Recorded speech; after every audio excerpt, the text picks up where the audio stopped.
विभाग द्वारा प्रेस वार्ता आयोजित की गई, जिसमें विभाग के मंत्री राकेश सिंह ने पत्रकारों से चर्चा की। लगातार खबरों को देखने के लिए बने रहे हमारे साथ सिर्फ दैनिक इंडिया न्यूज पर। खबरों का कारवा, विज्ञापन एवं खबरों के लिए संपर्क करें ललित माहेश्वरी जर्नलिस्ट 9993659779 पर। मध्य प्रदेश को जोड़ते हुए विकसित मध्य प्रदेश का एक रोड मैप तैयार किया और माननीय प्रधानमंत्री नरेंद्र मोदी जी विकसित भारत के इस विजन 2047 की तरफ देश को लेकर जाना चाहते हैं। वो बगैर राज्यों के योगदान के ठीक से पूरा नहीं हो सकता और इसलिए मध्य प्रदेश उसमें न केवल अपना योगदान देना चाहता है बल्कि उसका लाभ लेते हुए विकसित मध्य प्रदेश की तरफ बढ़ने का अपने संकल्पों के साथ प्रयास कर रहा है। सबसे पहले मैं आपको ये जानकारी दूं कि अभी पूरे देश में पहले सड़कों को लेकर मान्यता थोड़ी अलग हुआ करती थी। 2 लेन सड़कें हैं, 4 लेन है तो काफी हैं, लेकिन अब हाई स्पीड कॉरिडोर्स का समय है और उसको ध्यान में रखते हुए राज्यों को अपने हिसाब से स्वयं को तैयार करना, उन परियोजनाओं के साथ स्वयं को जोड़ना, यही विकास की गति को तीव्र करेगा। और उस दृष्टि से न केवल मध्य प्रदेश ने तैयारी की है माननीय मुख्यमंत्री जी के नेतृत्व में, बल्कि केंद्र सरकार की परियोजनाओं का अधिकतम हिस्सा मध्य प्रदेश से निकले और उसका लाभ व्यापक रूप से मध्य प्रदेश को दे सके, इसकी भी विस्तृत योजना बनाई है। अब उसमें नॉर्थ कॉरिडोर है, ये दिल्ली, आगरा, ग्वालियर, भोपाल, बैतूल और नागपुर है। इसकी लंबाई मध्य प्रदेश में लगभग 600 किलोमीटर होगी और जिसकी अनुमानित लागत लगभग 30,000 करोड़ रुपए होगी। ये उत्तर भारत को दक्षिण भारत से एक तेज और सुगम कनेक्टिविटी प्रदान करने वाला है। दूसरा हाई स्पीड कॉरिडोर है वाराणसी, इलाहाबाद, रीवा, जबलपुर, नागपुर। इसकी लंबाई लगभग 700 किलोमीटर है और इसकी अनुमानित लागत लगभग 30,000 करोड़ रुपए है और ये पूर्वी भारत को मध्य और दक्षिण भारत से जोड़ने वाला एक महत्वपूर्ण मार्ग साबित होने वाला है। इसके अलावा ईस्ट वेस्ट कॉरिडोर, ये तीसरा प्रमुख कॉरिडोर है। ये अहमदाबाद, इंदौर, भोपाल, जबलपुर, लखनऊ और रायपुर जाएगा। इसकी लंबाई लगभग 900 किलोमीटर है और अनुमानित लागत लगभग 45,000 करोड़ रुपए है। इस कॉरिडोर में जबलपुर से भोपाल का खंड वर्तमान में डीपीआर के चरण में है, जिसकी अनुमानित लागत 15 आती है कि जब सड़कों से रिलेटेड कोई शिकायत करने के लिए जाता है तो वहाँ पर ये बोल दिया जाता है कि ये सड़कें नगर निगम की है, ये सड़कें पीडब्ल्यूडी की है। तो इसी में आपस में यही बहस चलती रहती है, उसके ऊपर किसी तरीके का कोई सॉल्यूशन नहीं निकलता है। तो इसके लिए क्या कोई किसी तरीके की टैगिंग की जाएगी उनके ऊपर? देखिए, ये सड़कें नगर निगम की या किसी दूसरे विभाग,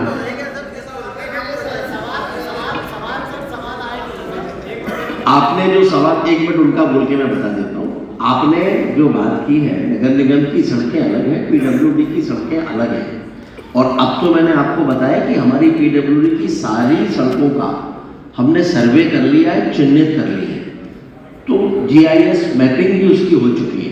इसलिए अब वो सवाल तो कहीं बचता नहीं है। वो कहीं प्रश्न आता है तो उधर आता होगा लोगों के बीच में, जिन्हें ये जानकारी नहीं हो पाती कि वो किसकी सड़कें हैं। जहां तक जर्जर और खराब सड़कों का सवाल है, ऐसी सारी सड़कों के बारे में परीक्षण और निरीक्षण दोनों चल रहे हैं। अब तो हम सारी सड़कों की रफनेस की जानकारी भी अब हमारे पास में इकट्ठी हो रही है और उसके माध्यम से हम भविष्य में उनका निर्धारण कैसे होगा, इस पर भी हम जाने वाले हैं। और कहीं कोई सड़कें अगर खराब हैं तो हम कोशिश कर रहे हैं कि उनको हम ठीक कर दें और भविष्य में इसकी नौबत ना आए, इसकी पद्धति भी हम विकसित कर रहे हैं। किया जाएगा नॉलेज दे दीजिए।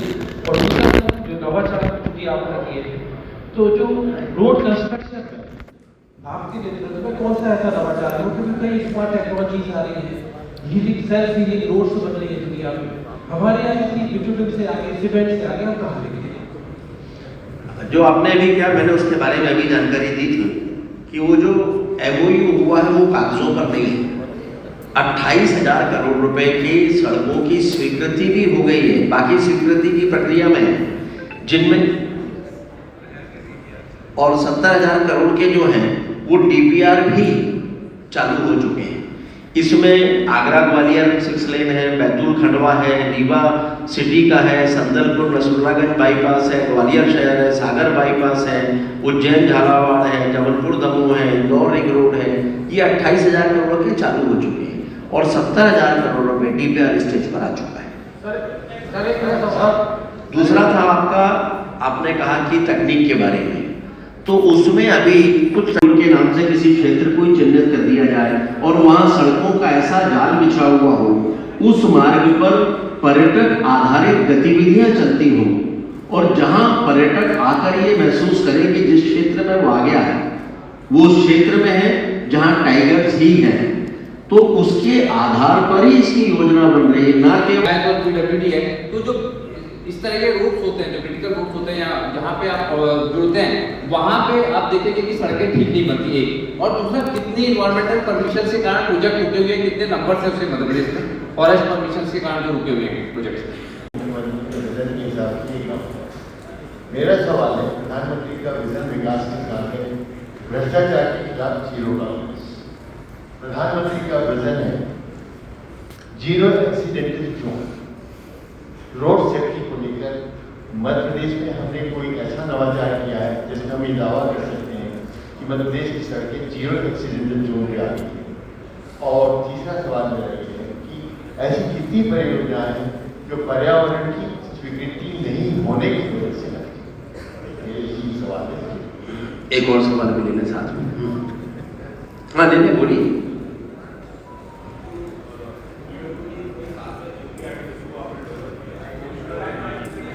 माइक लेंगे।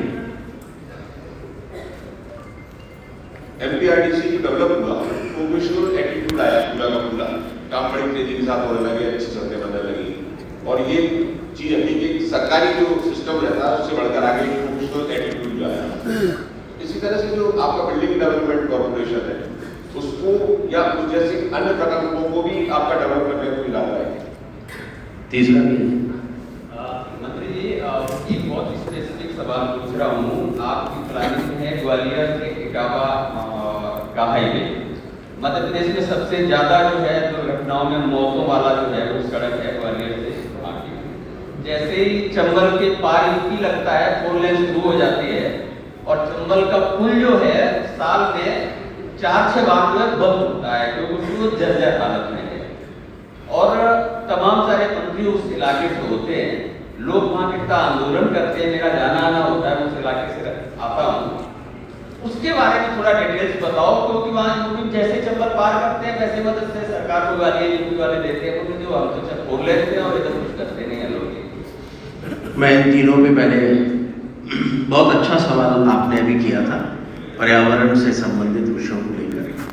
देखिए, मैंने पहले ही कहा कि इन 2 वर्षों में हमने ये तय किया कि पर्यावरण के साथ समन्वय करते हुए हम कार्यों को करें। निश्चित रूप से जहाँ भी सड़क बनती है, वन विभाग के साथ भी इसी बात को लेकर आपत्तियाँ आती हैं, जहाँ पर वाइल्ड लाइफ होती है कि ये बिटुमिन की सड़कें जो बनती हैं तो उसके कारण से उन्हें क्षति पहुँचती है, पर्यावरण को क्षति पहुँचती है।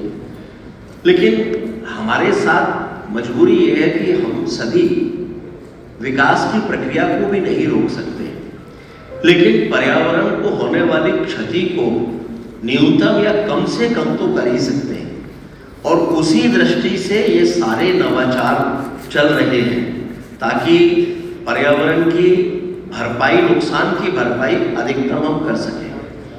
आपने अभी कहा था Madhya Pradesh road development corporation के साथ साथ BDC और Madhya Pradesh road development corporation हो, PIU